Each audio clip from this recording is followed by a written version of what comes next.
यदि नाथ का नाम दयानिधि है तो दया भी करेंगे कभी ना कभी। दुख हारी हरि दुखिया जन के दुख क्लेश हरेंगे कभी ना कभी। जब कोई सुनेगा ना तेरे मन के दुखड़े, जब ताने सुन सुन कर होंगे दिल के टुकड़े।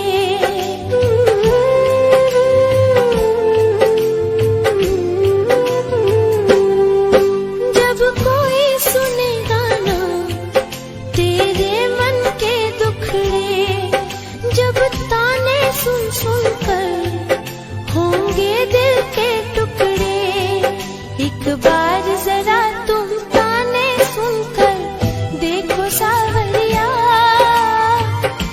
राधा रो रो कहे। एक बार तो राधा बनकर देखो मेरी सावरिया,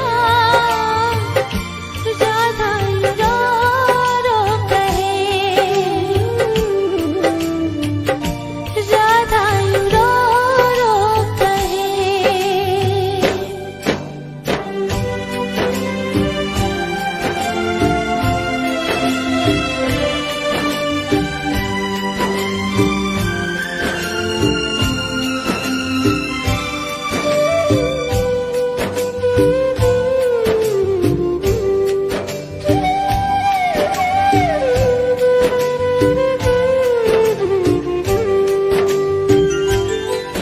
क्या जानोगे मोहन तुम प्रेम की भाषा, क्या होती है आशा, क्या होती निराशा।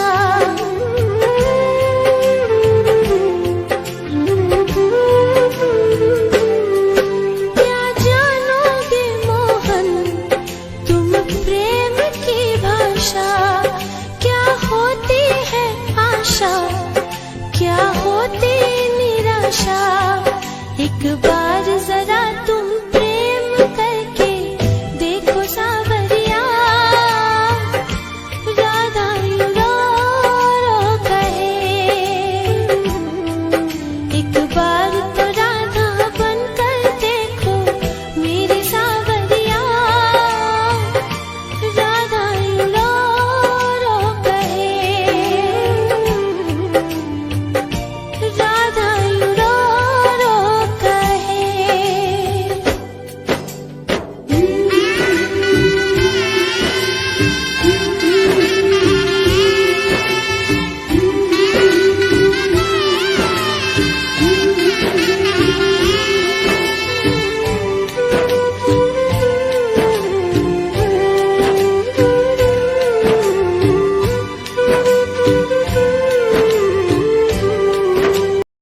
जो व्यक्ति फ्री का खाना पसंद करते हैं वो व्यक्ति जरा ध्यान से सुनिएगा।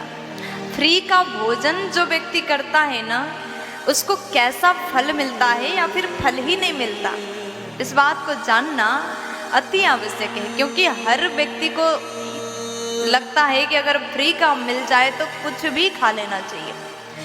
अरे कुछ लोग तो ऐसे भी होते हैं, फ्री का मिल जाए तो फ्री का तो जहर भी स्वीकार कर लेते हैं।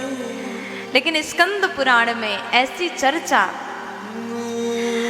आता है, मैं आपको निवेदन करूं, अगर मनुष्य अमावस्या के दिन में किसी दूसरे का भोजन करता है, किसी दूसरे का अन्न को ग्रहण करता है अमावस्या के दिन में, तो कहा गया उसके महीने भर का जो पुण्य है, एक महीने भर उसने जो पुण्य कमाया, एकत्रित किया, उसका फल उसे नहीं मिलता, अन्नदाता को मिल जाता है। अमावस्या के दिन में कोशिश करिएगा, बहुत ज़्यादा बहुत बड़ा संकट आए तो ठीक है, लेकिन अमावस्या के दिन में किसी के यहाँ जाकर के, किसी का आदत होता है ना, आज बड़ा आलस आ रहा है, पड़ोसी के घर में जाते हैं, खाने को तो अवश्य पूछेंगे।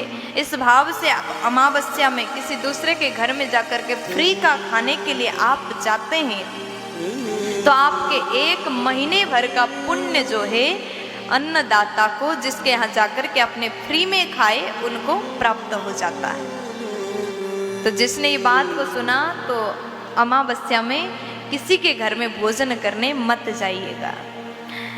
कोई बुला रहा है, प्रेम से बुला रहा है, आपके रिश्तेदार है, आसपास में जा रहे हैं तो अच्छी बात है।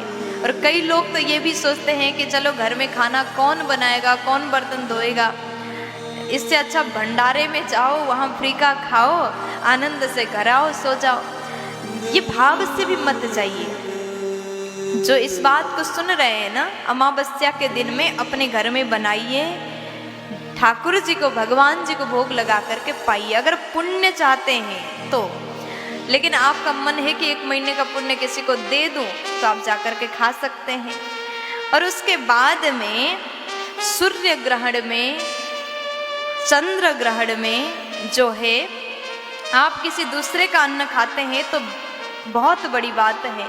12 वर्षों के जो पुण्य हैं जिनके यहाँ भोजन किया उनको ही जाएगा।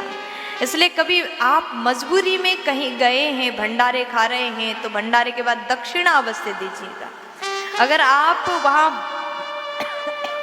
भंडारे भी खाते हैं तो फिर भी आप मंदिर में भंडारे खा रहे हैं तो किसी को बताए बिन आप मंदिर के दान पेटी में अपने मन से दक्षिणा डाल के आ सकते हैं, अगर आप पुण्य को नहीं खोना चाहते हैं तो। और आप किसी तीर्थ स्थान में गए हैं, चंद्र ग्रहण है, सूर्य ग्रहण है, तो भी आप दक्षिणा दे करके ही खाइए, मजबूरी है तो। लेकिन अपने घर में है तो वैसे चंद्र ग्रहण, सूर्य ग्रहण में तो भोजन ही नहीं करना चाहिए, भगवान का भजन करना चाहिए। अगर आपने ऐसा किया, किसी दूसरे का अन्न खाए, तो 12 वर्षों का पुण्य छेड़ हो जाता है, नाश हो जाता है। फिर उसके बाद में कहा कि संक्रांति के दिन में, संक्रांति के दिन में आप दूसरे का अन्न ग्रहण करते हैं तो महीने भर से अधिक समय का जो पुण्य है वो नाश हो जाता है, वो पुण्य चला जाता है। जिसका अन्न आपने खाया उसी को प्राप्त हो जाता है। तो मैं आपसे बड़े प्यार से बोल रही हूँ, व्रत के दिन में ये कुछ समय है, इस समय अपना ही अन्न खाना चाहिए। व्रत के दिन में, या फिर आप तीर्थ में गए हैं, अध्ययन के कारण कहीं और गए हैं, और श्राद्ध के समय में किसी दूसरे का अन्न नहीं खाना चाहिए।